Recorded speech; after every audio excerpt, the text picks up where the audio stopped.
Beberapa warga diaspora di Amerika Serikat menyambut dimulainya pemerintahan Prabowo Gibran di tanah air. Namun sebagian memastikan tidak akan segan memberikan kritik dari jauh jika pemimpin baru Indonesia itu menyimpang dari visi dan misinya ataupun gagal menjamin kebebasan berpendapat dan berserikat. Mari kita simak laporan Yuni Salim dari VOA. Terlepas dari perbedaan dukungan saat Pilpres Februari lalu, beberapa warga diaspora Indonesia menyambut Prabowo Subianto sebagai presiden baru Indonesia, baik dari pendukungnya. Wah, senang luar biasa. Finally, kita punya presiden yang kita harapkan buat kemajuan, kemakmuran, keadilan. Maupun dari mereka yang berseberangan. Saya kira it's time to duduk sama-sama, kasih waktu. Kita mau melihat apa sih polisinya pemerintahan yang baru. Itu bisa kelihatan di 100 hari pertama gitu loh. Pemilihan, itu kan kita demokrasi ya. Jadi ada perbedaan pun nggak apa-apa, dijalanin aja. Tapi setelah itu kita kembali lagi menjadi satu wadah komunitas kita, yaitu DC for Indonesia.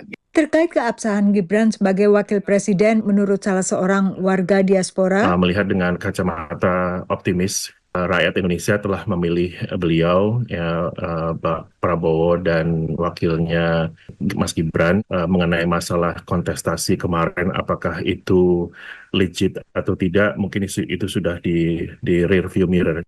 Meski mendukung kepemimpinan Presiden Prabowo Subianto bersama wakilnya Gibran Rakabuming Raka, menurut sejumlah warga diaspora Indonesia, mereka akan tetap mengawasi sekaligus menuntut janji-janji saat kampanye maupun dalam pidato pelantikan.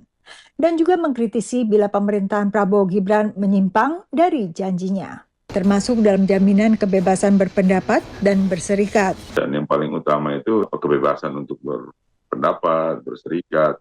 Itu kan dibilang, oke dijamin, tapi kan kita tahu ada tangan-tangan halus di belakang itu. Nah, seperti yang terjadi pada FTA. Mereka juga berharap agar Prabowo tidak terjebak dalam politik balas budi, khususnya dengan adanya belasan anggota Kabinet Merah Putih yang merupakan warisan Kabinet Presiden Joko Widodo. Apalagi 10 tahun terakhir ini kan kayak kita disuguhi lip service yang berlebihan. Nah, itu yang kita harapkan ke depannya tidak terjadi seperti itu. Karena ini harus berubah. Kita harapkan siapa aja di belakang Pak Prabowo dapat berdiri tegak. Sementara Indonesian Muslim Society in Amerika berharap Prabowo akan bersuara lebih lantang terkait konflik Israel-Palestina. Proof is in the pudding. Saya mendengar pidato beliau itu, saya cukup encourage gitu ya. Beliau membicarakan mengenai masalah ketidakadilan di Palestina dan beliau melakukan beberapa statement mengenai itu. Ya, selama ini Indonesia sebagai negara Muslim terbesar, saya kira masih kurang gaungnya gitu. Ketua Gerindra USA mengatakan yakin Prabowo tidak akan menolak kritik.